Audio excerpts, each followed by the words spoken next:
இந்த அரசியல்னாலே வேற லெவல் தான்ல.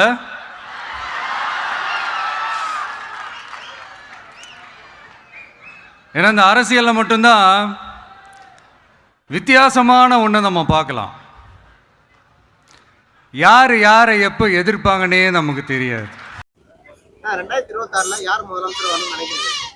இப்போ ரீசெண்டாக தளபதி ஒரு கூட்டத்தை பார்த்தேன். ஓகே தான், அவர் வந்தால் நல்லா இருக்கும். புதுசாக ஒரு மாற்றத்தை கொடுக்குன்னு நான் நினைக்கிறேன்.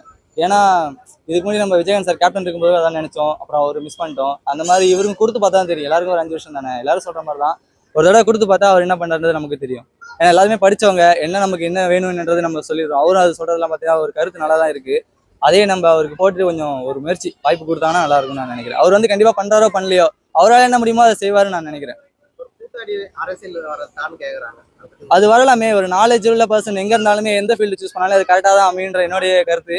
அது மக்களுக்கு எப்படி புரியுதுன்றது தெரியல.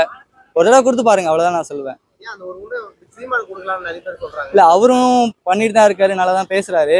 இருந்தாலும் அவருக்கும் ஒரு வாய்ப்பு கொடுத்துருக்கலாம், கொடுத்து பார்க்க மாட்டாங்க. போன வாட்டியும் அவர் ரொம்ப எஃபர்ட் போட்டிருந்தாரு, மழையெல்லாம் போனாரு வந்தாரு.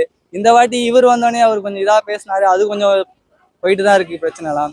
யாரையும் இது பண்ணி பேசாதீங்க. ஏன்னா அவங்க ஸ்டைல தான் பண்ணுவாங்க. எல்லாருக்கும் வாய்ப்பு கொடுத்து பாருங்க. இப்போ எனக்கு வந்து தலை பிடிக்கும், தளபதி பிடிக்கும் அப்படின்றதுலாம் இல்லாம எல்லார் படத்தையும் நான் பாக்குறேன்ல, அந்த மாதிரி ஒருத்தவங்களை வாய்ப்பு கொடுத்து பாருங்க, அவ்வளவுதான்.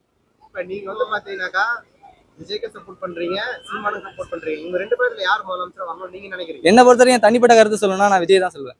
விஜய் தான் சொல்றீங்க. ஆமா, ரசிகனா இல்லாம அவர் வந்து இப்ப சொன்ன எல்லா விஷயமே பாத்தீங்கன்னா எல்லாருக்கும் போய் சேரும்ன்றது என்னோட கருத்து. அவர் பேசின பிரஸ் மீட்டிங் எல்லாம் பாத்தீங்கன்னா எல்லாரோடையும் யோசிச்சு பேசுறாரு. தனிப்பட்ட கருத்தையோ யார் மேலேயும் வன்மத்தையோ அவர் பேசல. நல்லா அவர் பேசின ஸ்பீச் எல்லாருக்கும் போய் ரீச் ஆகணும். அது ரீச் ஆகும்போது அடுத்த வருஷம் எலெக்ஷன்ல 2026 கப்பு முக்கியம் பிகளே அப்படின்ற மாதிரி தான். இப்ப திமுக வந்து எதுவுமே செய்யல சொல்ல வரீங்க? புரியல. திமுக வரக்கூடாதுன்னு நினைக்கிறீங்க? அப்படிலாம் இல்ல, இது வரைக்கும் அவங்களும் இருந்துட்டாங்க, அவங்களால என்ன பண்ணதும் செஞ்சாங்க. ஒரு மாற்றம் தானே. இப்ப அவர் வந்து செய்யலைன்னா நமக்கே தெரிய வரும்ல, யாரும் இதுல போய் பேச முடியாது. சோ இந்த 5 வருஷம் அவர் என்ன பண்ணாரு பார்த்துட்டு அதுக்கப்புறம் திருப்பி என்ன சேஞ்ச் பண்ணிக்கலாம். அதுக்கு தானே வந்திருக்கு ஆப்ஷன்லாம். திமுக என்ன செய்யல, அது விஜய் வந்து என்ன செய்வார்னு நினைக்கிறீங்க?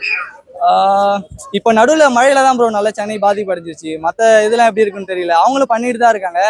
இவரால இப்போ குறை சொல்றாங்களா, இவர் வந்தா பண்ண மாட்டாரு, இவரெல்லாம் பேச மாட்டாரு அப்படின்ட்டு.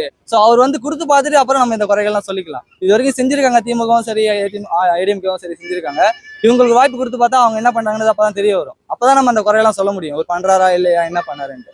2026 வந்து பாத்தீங்கன்னா கூட்டணி அமைச்சா விஜய் எடுத்து ஜெயிப்பாருங்களா, இல்ல தனிக்குமா ஜெயிக்கிற வாய்ப்பு இருக்கா? இப்ப இருக்கிற நிலைமை பாத்தீங்கன்னா மெஜாரிட்டி வந்து இப்போ டிஎம்கே தான் ப்ரோ இருக்காங்க. அவரை பேஸ் பண்ணி எதிர்கட்சியா வர்றதுக்கு யாருமே இப்ப தனியா இல்ல. அப்போ வந்துட்டாங்கன்னா, இப்போ விஜய் வந்துட்டாருன்னா அவர் கொஞ்சம் கூட்டணி கட்சி இப்ப சின்ன சின்ன கட்சிகளா இருந்து சேர்ந்தவங்க எல்லாம் வந்தாங்கன்னா ஒரு எதிர்கட்சியா வர்றதுக்கு வாய்ப்பு இருக்கு.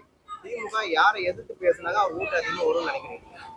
அது எனக்கு ஐடியா இல்லை ப்ரோ. நான் வந்து அந்த ஃபீல்ட்ல இருந்துதான் நமக்கு தெரிஞ்சிருக்கும். இப்போ நான் வந்து நியூஸை பார்த்தா நான் பேசிட்டு நான் எல்லாத்தையும் பண்ணிட்டு இருக்கேன். நமக்கு ஒன்றும் பெருசாலாம் கிடையாது, ஐடியா இல்லை.